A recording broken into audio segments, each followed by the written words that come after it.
ai noștri carbați. Da.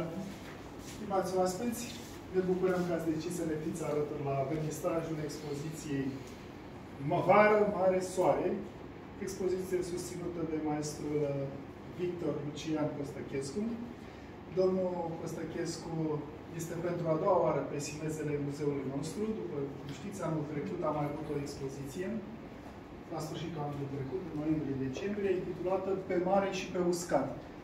Expoziție în care a reușit să surprindă în mod memorabil activitatea marinarilor de la mare. Anul acesta a fost, în schimb, rândul marinarilor de la Dunăre. Am avut o altă expoziție, da? La Biblioteca Județeană Panaiti Strati din Brăila și la Comandamentul Flotilei Fluviale, o expoziție intitulată Reflexii dunărene. Expoziție care, de asemenea, s-a bucurat de un mare succes. Am avut review-uri foarte bune în urma expoziției, cel puțin de la colegii noștri de la Comandamentul Flotilei Fluviale. Aceste două expoziții, precum și apetența domnului Costachescu pentru întinderea de ape și pentru frumos, ne-a determinat ca să inaugurăm, să deschidem seria manifestărilor dedicate Lunii Spiritualității Marinere și Zilei Marinei cu această expoziție. Despre frumosul de pe Simeze nu ne va vorbi ca în program doamna Geta Deleanu, ci ne va vorbi doamna doctor Andreea Maria Croitoru, șeful secției Istorie, Muzeografie și Cultură la Muzeul Național al Marinei Române. Doamna Deleanu, fiind bolnavă, un puiuț de COVID, întârziere.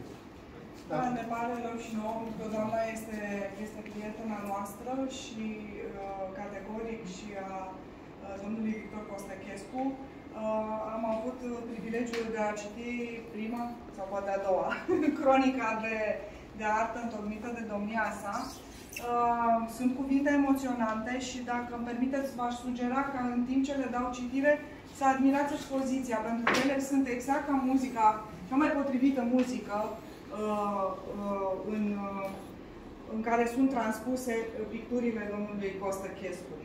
Și spune doamna Geta Deleanu faptul că noua expoziție personală a domnului Victor Costachescu aduce o schimbare de temă și de abordare cromatică cu totul noi.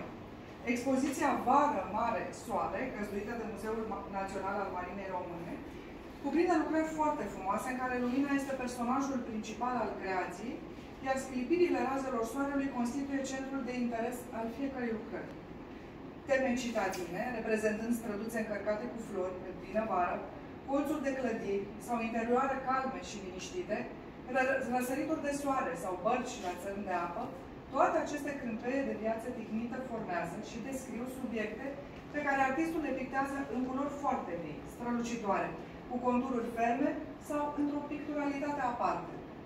Dacă expoziția anterioară era axată în special pe marine văzute într-o dinamică vie și vibrantă, expoziția de față este chiar mai expresivă cromatic, cu accente fauve, în care culorile se aștern în pete mari și puternice, armonioase și sclipitoare, fie în contraste, fie ton în ton. Culoarea este elementul definitoriu al temperamentului artistului, dar și construcția compozițională dublează abordarea cromatică. Peisajele marine sunt calme, în același ton liniștit cu peisajele citadine și compoziții. Volume mari, ample, descriu interiorul remarcabil cu fată odihnindu-se, în care verticalele și orizontalele construiesc spațiul intim, unde lumina și umbrele fac un joc frumos de interior. Știința compoziției este ușor de remarcat în această scenă de gen, ca de altfel în toate lucrările expuse.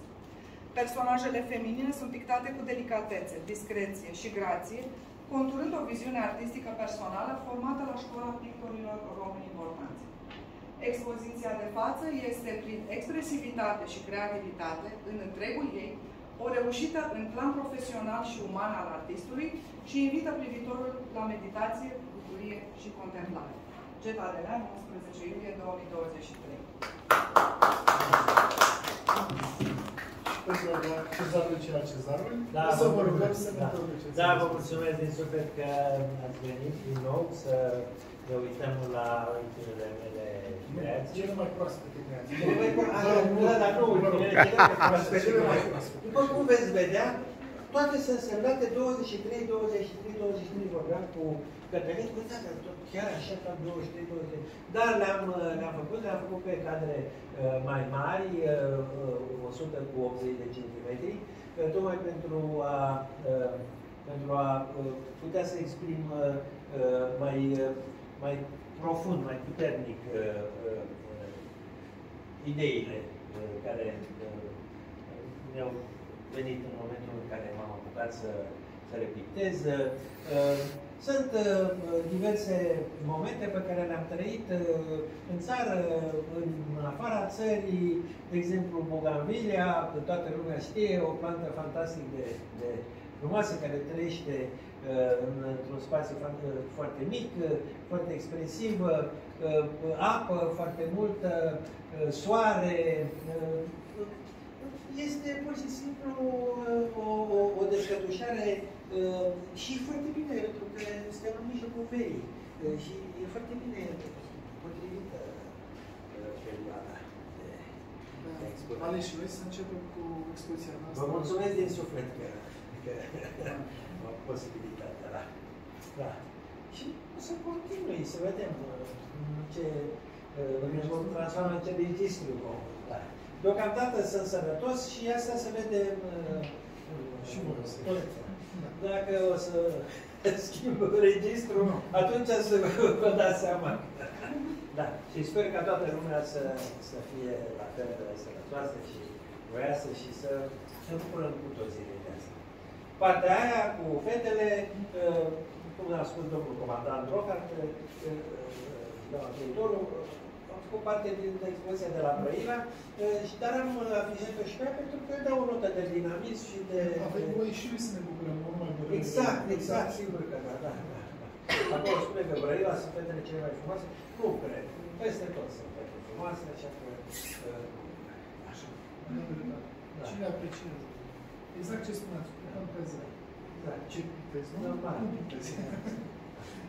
Sigur. Cam asta este. Mulțumim. Uitați-vă, fotografiați, bucurați-vă, e, cum să spun, o mare plăcere din partea mea să vă am. Mulțumim. Mulțumim.